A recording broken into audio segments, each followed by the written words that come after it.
It has only been 10 days since Liberation Day, and so much has happened since April 2nd. On April 2nd, what President Trump declared as Liberation Day is when he put a reciprocal tariff, kind of blanketed reciprocal tariff on all these different countries, 180 countries to be specific. And he said, we're going to have reciprocal tariffs for all these countries that have tariffs for us. Now, they weren't all the same immediately, but it was widespread re-tariffing or whatever you want to call that. And then that lasted for about a week. Now, it was a very chaotic week for a lot of people. The stock market was up and down, left, right, all over the place. It was mayhem, if you will. And then after 7 days a week, on April 9th, President Trump decided to kind of hit the snooze button or a pause or, timeout, whatever there. He decided to pause everything for 180 countries and then just do like a 10% reciprocal tariff across the board for everybody except China. So China, over the course of the last 10 days, their reciprocal tariffs have just consistently climbed higher and higher and higher. Most people think it hit 125% reciprocal tariff for China, but no, it's at 145%. And now China's like, well, you could do that to us, we're going to do it to you. And they're playing hardball and hitting us with the same reciprocal tariffs that we have been hitting them with, right? So right now we are technically paused against 180 countries on those tariffs, except for that 10%, except for China, who is still at 145%. And it's going to get even crazier. So we have literally 87 days left of this 90-day pause. It was a 90-day pause on these reciprocal tariffs. We're at 87 days left. And there are certain things that people are like, hey, listen, now would be a really good time to go out and kind of stock up on these things or make sure you get these things before this pause on tariffs ends, because then the prices could, to the moon, Alice, could like skyrocket or whatever.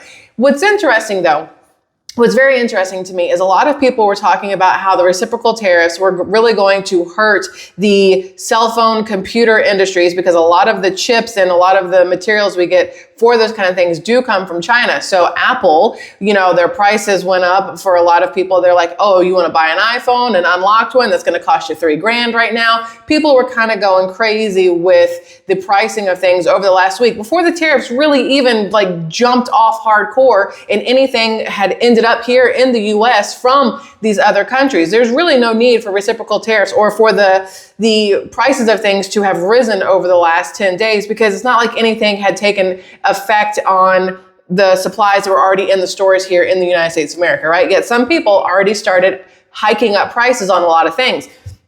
Well, President Trump came out and he's like, hey, listen, we're not going to have that reciprocal tariff on certain things that like Apple uses or even Samsung, I'm assuming. I know Apple, but I'm assuming it's most of these manufacturers that use chips and certain things. There's not going to be any tariff on those things because we do really rely on, unfortunately, China and other places in order for our cell phones and our laptops and things to work, which if you really want to get down to the nitty gritty of it, a lot of people find that to be very interesting since they worry about China being very nosy and paying attention to the things that we're doing on our cell phones and on our computers. But anyway, that's not the point.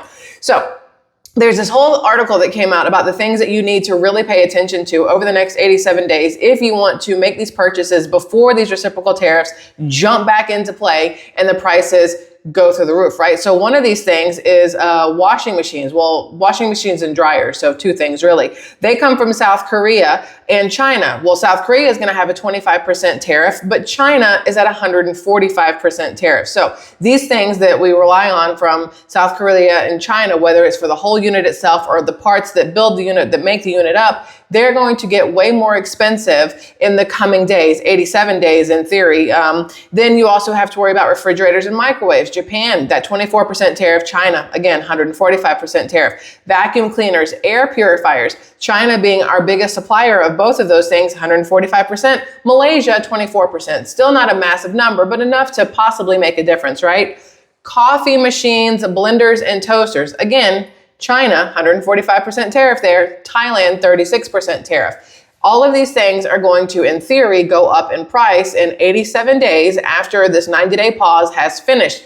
Unless, of course, something else changes over the next 87 days. If China will lower their tariffs. The US would lower their tariffs. I already know this is how this is going to work because Donald Trump, President Trump, generally speaking, plays chess, and this is a chess game. And so right now they're both trying to figure out who's going to, queen or whatever it's called, because I don't know how to play chess. That's not really very good. I need to learn. But whatever's going to happen over the next 87 days will obviously impact what happens when the pause on the tariffs ends. Now, for babies and kids, there's other things you guys need to know about with price-wise, what could possibly, again, shoot through the roof. Toys and board games. We get a ton of them from China. If you go into if you have like a home closet of board games and like Uno and Chutes and Ladders and all these things, and you look on the back, I guarantee the vast majority of those are going to say made in China. Hasbro, that's one of the most popular brands, right? You're going to see a ton of stuff made in China because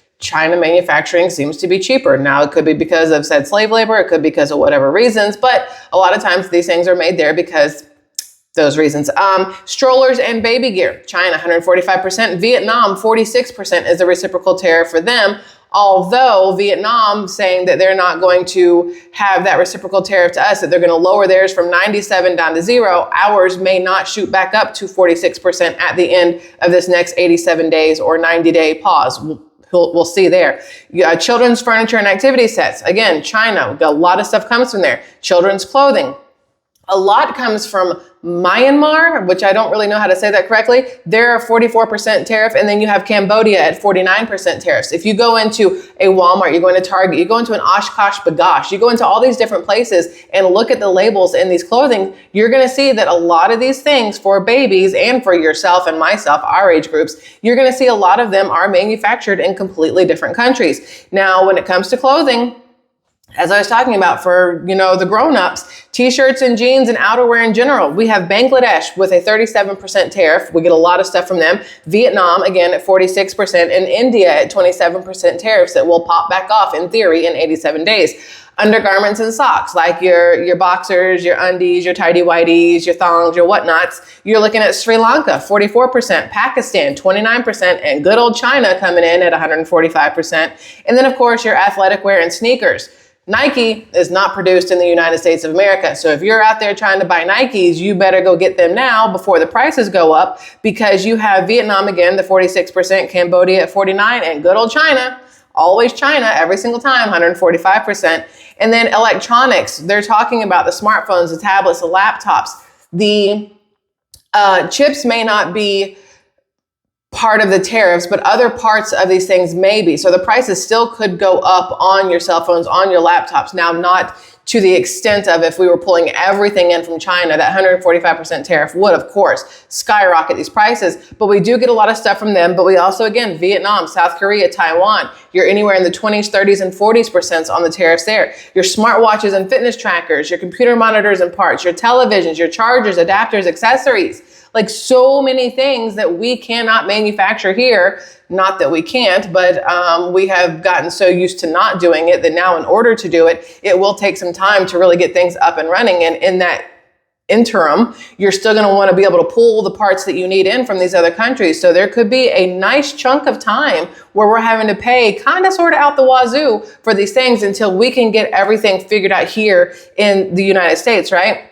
You have your skincare products. Again, you look at anything on a Walgreens, CVS, Target, Walmart shelf, you look at the back of the boxes on these things, whether it's your little pimple dot thingies that the kids love these days, are shaped like stars or hearts or whatever else. They put them on their face to cover up pimples and wear them like it's an accessory to school and the mall and wherever. Those things are going to come from other countries. The same thing with the face masks that you do. Look, even I am bad, and I have this one. This thing was all over TikTok, which I don't ever watch, but this thing was everywhere. And they were talking about how this is so great for your skin. And I saw it and I'm like, listen, let me be a guinea pig and try it, because I am 43. The lines and the laugh lines and the wrinkles and stuff, they're starting to become, pretty noticeable. So I was like, I'll try this. I have yet to do it because I'm also scared that I'm going to put one of these on my face. It's going to burn my skin off. And then what do? Sue South Korea? Because I don't really think that's how that works. But things like this that, you buy at Sephora and places, a lot of their stuff is from outside of the United States when it comes to skincare, because weirdly,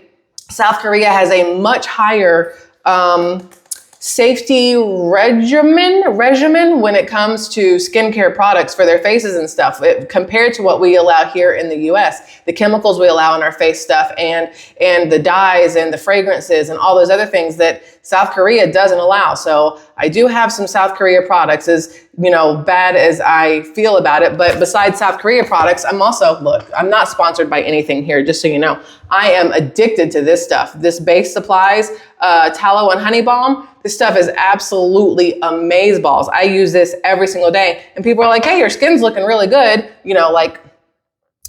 smooth and whatnot. Not wrinkle wise, but just not super textury. That's this stuff right here. Friggin' love it. Anyway, but things like this, because this is from outside the US, this is made in the US, this price should not change. Everything that they make is from here. This, though, should go through the roof in theory in 87 days. So your skincare products, your sheet masks, your serums, your moisturizers, South Korea is a 25% tariff. These things are going to go up in price. Your hair care, where it's your shampoos, your treatments, your styling tools. Again, we're at China, 145% tariff. You're at Vietnam, 46%. Cosmetics, your makeup, nail polish, and tools.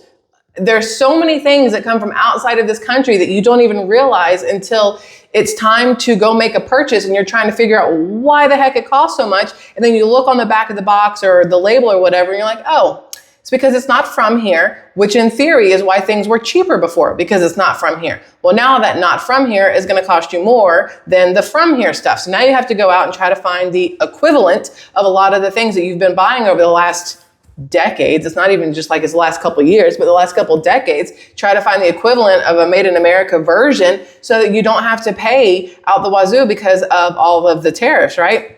Obviously, home decor, household items. It covers almost everything. Your bedding and towels, bicycles and e-bikes, your pet supplies, whether it's their bed, their toys, their feeders, cell phone accessories, solar panels and batteries, everything. Medicine, y'all, medicine. The amount of prescription medicine that comes from China is beyond concerning, that we rely on a country that kind of sort of doesn't really like us to supply us with medicines that are supposed to keep us safe and healthy. I don't know about that personally. I try to stay away from as much as humanly possible. I don't even want to take Tylenol. I would much rather cry through cramps and a headache than take a Tylenol. It is a legit last resort because there's so many other options you can do. Go drink a green tea, go put a heating pad on, call it done, right? If you have a headache, go to sleep. Try to sleep through it. I try very hard to stay away from any of the manufactured ailment fixers because I don't trust it personally. You just never know what's actually in there. But these are things to really think about over the next, couple weeks, 87 days. Yes, I'm reiterating 87 days because I think it's a big deal, because what could happen at the end of the 87 days could be great for us or could be awful for us, depending on what happens with the whole tariff issue between the US and China.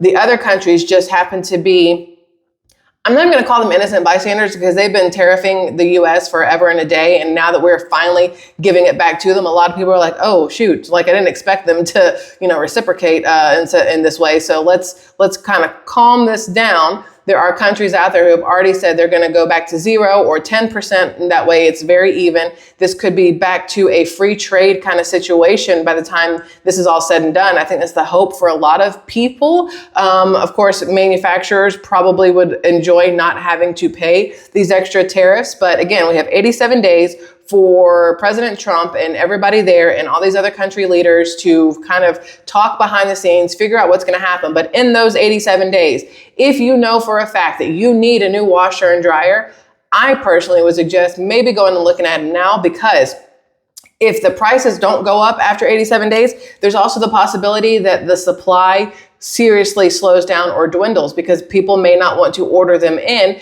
knowing or not knowing if people will pay these new prices. So it could be, it's kind of iffy over the next 87 days. I think what President Trump is doing is good for us personally. That's my personal thought on the whole tariff situation. I think it's good that we are no longer letting other countries basically bend us over and we just take it, that we are turning around.